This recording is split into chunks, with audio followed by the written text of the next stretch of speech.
Hello mga madi, good morning. For today's video, ito nga pala ako naghihimay ng gulay. Halaan nyo guys, sa mga di pa nakakilala, ito ay bulay.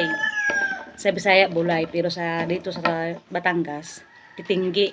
Titinggi. Na dito, ang luto dito ay pinaasiman lang. Pwede rin siya bulang lang.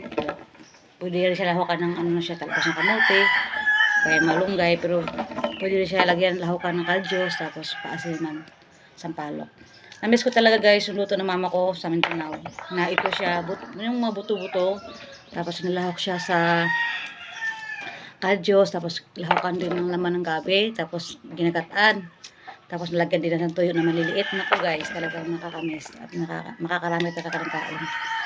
Ano nga pala, shout out pala sa may-ari nito kay Tia Diling. Thank you po Tia sa pagbigay. Kasi ito talaga guys ang kagalingan sa probinsya kasi kumbaga sharing.